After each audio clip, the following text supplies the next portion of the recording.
تیری عظمتوں سے ہوں بے خبر، یہ میری نظر کا قصور ہے۔ اعوذ باللہ من الشیطان الرجیم، بسم اللہ الرحمن الرحیم۔ وَإِذْ جَعَلْنَا الْبَيْتَ مَثَابَةً لِلنَّاسِ وَأَمْنًا وَاتَّخِذُوا مِن مَّقَامِ إِبْرَاهِيمَ مُصَلًّى وَعَهِدْنَا إِلَىٰ إِبْرَاهِيمَ وَإِسْمَاعِيلَ أَن طَهِّرَا بَيْتِيَ لِلطَّائِفِينَ وَالْعَاكِفِينَ وَالرُّكَّعِ السُّجُودِ۔ صدق اللہ العظیم۔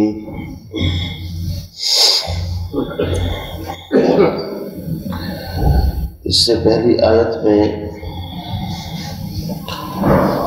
بانی کعبہ، معمار کعبہ سیدنا حضرت ابراہیم خلیل اللہ علیہ السلام کا تذکرہ تھا کہ ان کے پروردگار نے ان کا امتحان چند کلمات کے ذریعے سے لیا، یعنی ابراہیم علیہ السلام کی فضیلت، ان کا مقام مرتبہ ظاہر کیا جا رہا ہے اور اہل کتاب کو سمجھایا جا رہا ہے کہ ابراہیم علیہ السلام جو جد الانبیاء ہیں، اولو العزم پیغمبروں میں سے ہیں، جن کی اولاد ہونے کا شرف تمہیں حاصل ہے، ان کی فضیلت کس وجہ سے تھی؟ اللہ نے فرمایا بکلمات، اللہ نے ان کی آزمائش، امتحان چند کلمات کے ذریعے سے لی۔ چند کلمات کی تفسیر کل بھی آپ حضرات کے سامنے بیان کی تھی کہ چند کلمات سے مراد یا تو وہ 30 چیزیں ہیں جن کو شرائع اسلام کہا جاتا ہے۔ 10 سورہ توبہ کے اندر ہیں، التائبون العابدون الحامدون السائحون الراکعون، یہ جو صفات ہیں، اور 10 سورہ مؤمنون کے اندر ہیں، قد افلح المؤمنون الذین هم فی صلاتهم خاشعون والذین هم عن اللغو معرضون، اور 10 سورہ احزاب کے اندر ہیں، ان المسلمین والمسلمات والمؤمنین والمؤمنات، آخر تک۔ یہ 30 صفات وہ ہیں کہ جن کے اندر مکمل طریقے سے کامیابی ابراہیم علیہ السلام ہی نے حاصل کی۔ اسی طریقے سے بھی کلمات سے مراد بعض نے 10 چیزیں لی ہیں کہ 5 چیزیں وہ ہیں جن کا تعلق انسان کے سر سے ہے، مثلا کلی کرنا، ناک میں پانی ڈالنا، اسی طریقے سے مسواک کرنا اور سر کے بالوں کی مانگ نکالنا، مزمزہ، استنشاق وغیرہ۔ اسی طریقے سے 5 وہ ہیں جو باقی جسم کے ساتھ ہیں، ان میں سے ختنہ کرنا ہے، بغل کے بال نوچنا ہے، موئے زیر ناف بال لینا ہے۔ تو اس طریقے سے بھی کلمات سے مراد وہ 10 چیزیں بھی لی ہیں۔ حضرت ابراہیم علیہ السلام نے تقریباً 113 یا بعض قول کے مطابق 99 سال کی عمر تھی تب جا کر کے اپنا ختنہ کیا، اپنے بچوں کا، جو ان کے ملازم نوکر وغیرہ تھے، اور یہ ان کی عظیم سنت ہے ختنہ کرنا۔ تو بکلمات سے یہ بھی مراد ہے، اور بعض نے فرمایا ہے کہ خود قرآن پاک کے اندر 7 مقامات پر اللہ رب العزت نے الگ الگ چیزوں کو بیان کیا ہے جو ابراہیم علیہ السلام کے جن کے اندر امتحان لیا گیا۔ وہ 7 چیزیں کیا ہیں؟ ان میں سے سورہ بقرہ کے اندر ایک ہے کہ وقت کے بادشاہ نمرود کے ساتھ ان کا مناظرہ ہوا اور اللہ رب العزت نے ان کو کامیابی دی۔ فَبُهِتَ الَّذِي كَفَرَ أَلَمْ تَرَ إِلَى الَّذِي حَاجَّ إِبْرَاهِيمَ فِي رَبِّهِ أَنْ آتَاهُ اللَّهُ الْمُلْكَ۔ دوسرا امتحان سورہ انعام کے اندر ہے، وَكَذَلِكَ نُرِي إِبْرَاهِيمَ مَلَكُوتَ السَّمَاوَاتِ وَالْأَرْضِ وَلِيَكُونَ مِنَ الْمُوقِنِينَ، وہ آخر تک پورے رکوع کے اندر۔ اور تیسرا امتحان بیوی بچوں کو لقدق صحرا کے اندر چھوڑنا، جس کا ذکر سورہ ابراہیم کے اندر آئے گا۔ ربنا انی اسکنت من ذریتی بواد غیر ذی زرع عند بیتک المحرم۔ اسی طریقے سے چوتھا امتحان وہ ہے جو سورۃ الانبیاء کے اندر ہے کہ بت خانے کے اندر گھس کر کے وَلَقَدْ آتَيْنَا إِبْرَاهِيمَ رُشْدَهُ مِنْ قَبْلُ وَكُنَّا بِهِ عَالِمِينَ، اس رکوع کے اندر بتوں کو توڑ ڈالا، جس کی وجہ سے ان کو نارے نمرود کے اندر مطلب ڈالا گیا۔ اسی طریقے سے پانچواں وہ ہے جو سورۃ الشعراء کے اندر ہے کہ اپنی قوم سے برات، بت پرستی سے بیزاری۔ اسی طریقے سے آگے چل کر کے پھر سورہ عنکبوت کے اندر ہے توحید پر جم جانا، ڈٹ جانا۔ اور اسی طریقے سے سورہ صافات کے اندر اپنے بیٹے کی قربانی دینا۔ یہ 7 وہ جگہ ہے، 7 وہ چیزیں ہیں جن کے اندر ان کا امتحان لیا گیا۔ اور کامیابی کیا ملی؟ فَأَتَمَّهُنَّ، اللہ کہتے ہیں پوری کامیابی۔ وَإِبْرَاهِيمَ الَّذِي وَفَّى، ابراہیم علیہ السلام نے ان امتحان کو پورا کیا۔ امتحان پورا کرنے کے بعد اللہ نے امامت کا منصب ان کو عطا فرمایا۔ اور کامل امام جو ہوتا ہے وہ نبی ہوتا ہے، نبوت کے اندر ساری چیزیں جمع ہوتی ہیں۔ تو ابراہیم علیہ السلام کو اللہ نے کہا انی جاعلک للناس اماما، میں تمہیں لوگوں کا امام، مقتدی، پیشوا بناؤں گا۔ تو ابراہیم علیہ السلام نے اپنی اولاد کے لیے بھی درخواست کر دی، قال ومن ذریتی، الہی یہ منصب میری اولاد کو بھی ملے گا؟ اللہ نے فرمایا ہاں ملے گا، لیکن لا ینال عہد الظالمین، جو ظالم ہوں گے، جن کی زندگی میں فسق اور گناہ اور شرک اس طرح کی چیزیں ہوں گی، ان کو میرا یہ عہدہ حاصل نہیں ہوگا۔ چنانچہ ابراہیم علیہ السلام کے بعد انہی کی اولاد کے اندر سے پھر پر جب ظلم زیادتی زیادہ ہوئی تو اللہ رب العزت نے ان کی اولاد کے اندر باقی رکھا، لیکن خاندان اسحاق اور یعقوب سے لے کر کے اس منصب کو خاندان اسماعیل کے اندر ٹرانسفر کر دیا۔ اب ان کو یہ بات ہضم نہیں ہوتی، اس لیے ابراہیم علیہ السلام کے بارے میں نئی باتیں گھڑی کہ ابراہیم علیہ السلام نے کوئی خانہ کعبہ کی بنیاد نہیں رکھی۔ ابراہیم علیہ السلام جو ہیں انہوں نے کوئی حج نہیں کیا۔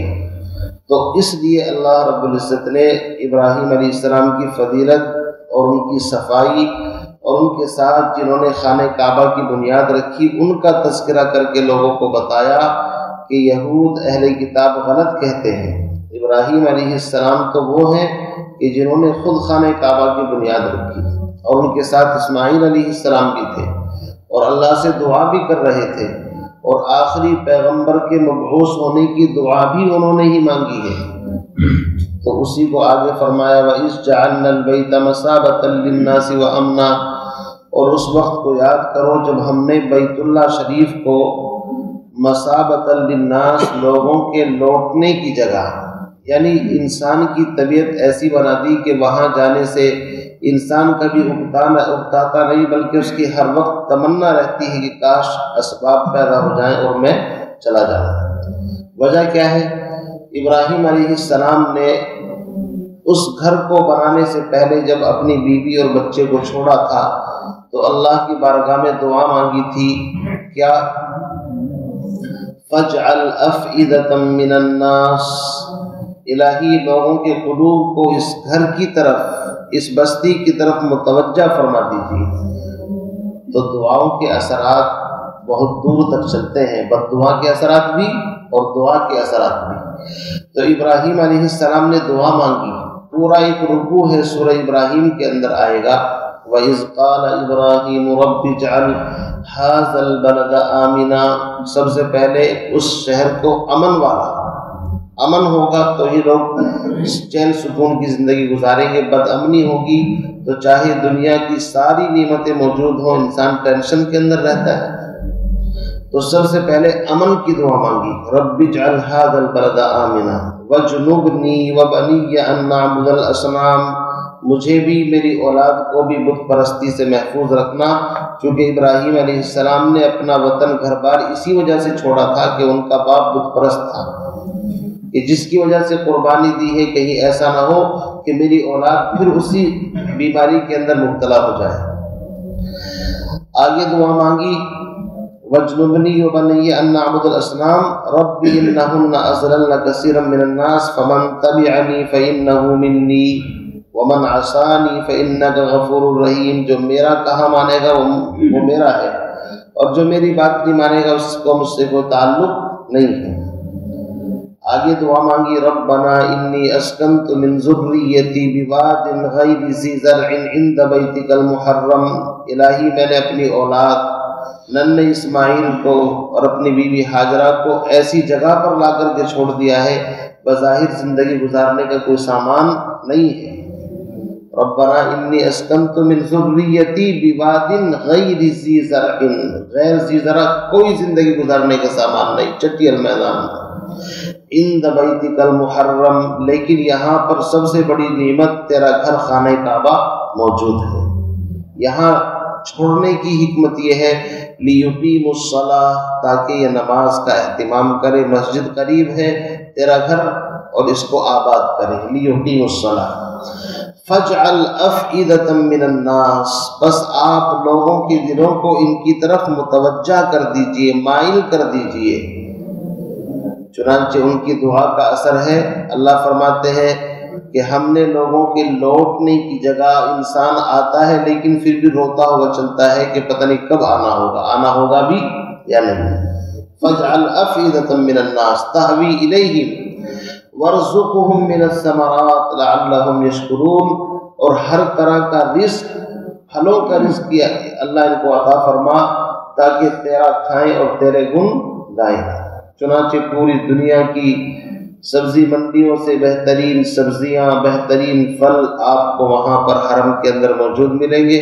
وہ چیزیں جو وہاں پر پیدا نہیں ہوتی دور دور تک سب سے بہترین کوالٹی میں لفافوں میں بند ہو کر کے آپ کو ملتی ہے۔ ابراہیم علیہ السلام کی دعا کا ثمرہ ہے۔ تو فرمایا کہ تم اے اہل کتاب خانہ کعبہ کی فضیلت کو نہیں مانتے، حج کو نہیں مانتے، یہ تمہارا حسد ہے، غلط بات ہے۔ جب تم اپنی نسبت ابراہیم علیہ السلام کے ساتھ جوڑتے ہو تو یہ فضیلتیں بھی ابراہیم علیہ السلام ہی کو حاصل ہیں۔ وَإِذْ جَعَلْنَا الْبَيْتَ مَثَابَةً لِلنَّاسِ، اس وقت کو یاد کرو جب ہم نے بیت اللہ کو لوگوں کے لوٹنے کی، یا دوسرا ترجمہ ثواب کی جگہ بنایا۔ ایک نماز کا ثواب 1,00,000 نمازوں کے برابر، جماعت سے پڑھے تو ثواب اور زیادہ بڑھ جاتا ہے۔ فرمایا وَأَمْنًا، اور اس جگہ کو ہم نے جائے امن بنا دیا۔ امام اعظم ابو حنیفہ فرماتے ہیں کہ حرم شریف کے اندر اگر کوئی آدمی باہر قتل کر کے چلا جائے تو وہاں پر اندر بدلہ نہیں لیں گے قصاص، بلکہ اس کو مجبور کیا جائے گا۔ وہ اپنی ضرورت کے لیے جب باہر نکلے تب اس کو سزا دی جائے گی۔ باقی ائمہ کہتے ہیں کہ نہیں، وہیں اس کا کام کر دیں گے، اگر اس نے قتل کیا ہے، ایسا جرم کیا ہے تو وہاں بھی اس کو سزا دی جا سکتی ہے۔ لیکن امام اعظم بڑے آدمی ہیں، فرماتے ہیں کہ پھر امن کہاں رہا؟ اللہ نے تو اس کو امن کی جگہ بنایا ہے، اس لیے وہاں پر گھاس نہیں کاٹا جاتا، شکار کرنا منع ہے، اپنے جسم کی جوں تک مارنے کی اجازت نہیں ہے۔ اتنی امن والی جگہ اللہ نے اس کو بنایا ہے۔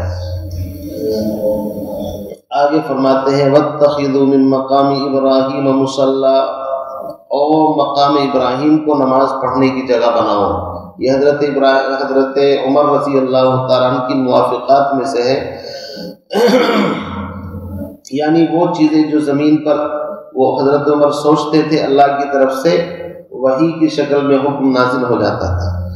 مقام ابراہیم جانتے ہیں ایک پتھر ہے جس کے اوپر کھڑے ہو کر کے ابراہیم علیہ السلام نے خانہ کعبہ کی تعمیر کی تھی، اور اس پتھر کی خصوصیت یہ تھی کہ یہ بالکل جس طرح وہ ہوتا ہے نا جیک، اوپر اٹھ جاتا ہے نیچے ہو جاتا ہے، جو دیواریں جتنی اونچی ہوتی تھی یہ پتھر آٹومیٹک ایسے ہی اونچا ہو جاتا تھا، نیچے کام کرنا ہوتا تھا تو نیچے ہو جاتا تھا۔ اسی پتھر کے بارے میں آتا ہے کہ اسی کے اوپر کھڑے ہو کر کے ابراہیم علیہ السلام نے اعلان کیا تھا حج کے لیے، تو اس کے اوپر ابراہیم علیہ السلام کے قدموں کے نشانات تھے۔ پھر زمانے کے اعتبار سے لوگ ہاتھ پھیرتے گئے تو یہ نشانات ذرا کم ہو گئے۔ اس کے بعد یہ پتھر خانہ کعبہ کے بالکل قریب ایک گوشے میں ایک کونے کے قریب رکھا ہوا تھا، یہاں تک کہ حضرت عمر رضی اللہ تعالیٰ عنہ کے زمانے تک وہیں رکھا رہا۔ حضرت عمر کے زمانے میں سیلاب آیا اور یہ پتھر اپنی جگہ سے بہہ گیا، تو حضرت عمر رضی اللہ تعالیٰ عنہ نے اس مقوس کو وہاں سے اٹھا کر کے تھوڑا پیچھے جہاں آج موجود ہے، تھوڑا خانہ کعبہ سے فاصلے پر ہے نا، وہاں پر اس کو رکھوایا اور کسی صحابی نے کوئی نکیر نہیں کی۔ طواف کے بعد 2 رکعت نماز اس انداز سے پڑھنا کہ مقام ابراہیم بھی سامنے ہو، خانہ کعبہ بھی، یہ بہتر ہے۔ اگر اتنی جگہ نہ ملے تو پورے حرم میں کہیں بھی پڑھ سکتے ہیں۔ امام اعظم ابو حنیفہ کے نزدیک یہ 2 رکعت نماز واجب ہے۔ تو فرمایا واتخذوا من مقام ابراہیم مصلی، اور مقام ابراہیم کو نماز پڑھنے کی جگہ بناؤ، تو یہ وہ پتھر ہے۔ وعہدنا الی ابراہیم و اسماعیل، اور ہم نے عہد لیا، عہد کہتے ہیں تاکیدی حکم، ابراہیم علیہ السلام سے اور اسماعیل علیہ السلام سے، کس چیز کا؟ ان طہر بیتیا، کہ میرے گھر کو خوب پاک اور صاف رکھنا۔ اللہ نے خانہ کعبہ کو اپنا گھر بتایا ہے، ان طہر بیتیا، اس میں یا یہ نسبتی ہے، یعنی اس سے خانہ کعبہ کی فضیلت اور زیادہ بڑھ گئی کہ اللہ کا گھر، حالانکہ اللہ رب العزت کو گھر کی ضرورت نہیں ہو تو لامکان ہے۔ فرمایا کہ میں نے ابراہیم اور اسماعیل علیہ السلام سے اس بات کا عہد و پیمان لیا، ہمارے گھر کو خوب پاک صاف رکھنا، چنانچہ ہر طرح کی نجاست اور گندگی سے خانہ کعبہ کو اور دنیا بھر کی تمام مساجد کو پاک صاف رکھنا یہ ضروری ہے۔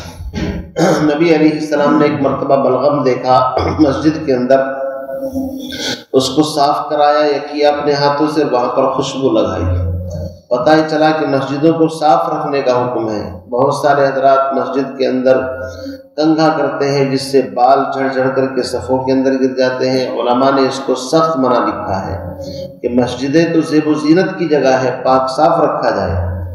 اسی لیے بعض حضرات مسجد کے اندر قیام کو منع کرتے ہیں، صرف اعتکاف کرنے والا یا وہ آدمی جو بامر ضروری دین کا کوئی کام کر رہا ہے، اس کے لیے بعض حضرات نے گنجائش دی ہے کہ مسجد کے اندر قیام کر سکتا ہے، چونکہ مسجد کا تقدس احترام بہت زیادہ ہے، کہیں ایسا نہ ہو کہ غلطی میں بجائے ثواب کے الٹا گناہ ہو جائے۔ اسی لیے ابراہیم علیہ السلام اور اسماعیل علیہ السلام سے اللہ نے عہد لیا، ان طہر بیتیا، کہ میرے گھر کو پاک صاف رکھنا، خوشبوئیں اس کے اندر سے لگانی چاہیے، عطر لگانے چاہیے خوشبوؤں سے، اور اچھی اچھی چیزوں سے مساجد کو پاک صاف رکھنا چاہیے۔ فرمایا للطائفین، طواف کرنے والوں کے لیے، طواف کہتے ہیں اس کے ارد گرد گھومنا، والعاکفین، اور اعتکاف کرنے والوں کے لیے کچھ مدت کے لیے اعتکاف کی نیت سے ٹھہرنا، اس کو اعتکاف کہتے ہیں، والرکع السجود، اور رکوع سجدہ کرنے والوں کے لیے۔ طواف صرف مسجد حرام کے اندر کیا جا سکتا ہے، دنیا کی کسی مسجد میں یہ عبادت نہیں ہو سکتی، اس لیے طواف کو مقدم کیا نماز سے بھی، کیونکہ نماز تو آپ کسی بھی مسجد میں پڑھ سکتے ہیں۔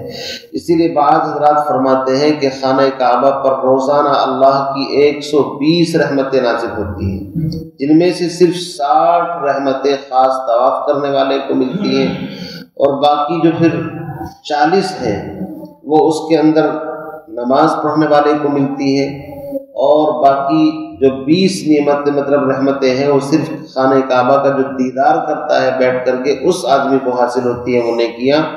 تو فرماتے ہیں کہ سب سے پہلے طواف کرنا، والعاکفین، طواف اور اعتکاف الگ الگ عبادتیں ہیں، اس لیے واو کے ساتھ اس کو بیان کیا، بیچ میں واو آ گیا، للطائفین والعاکفین، طواف کرنے والوں کے لیے، اعتکاف کرنے والوں کے لیے۔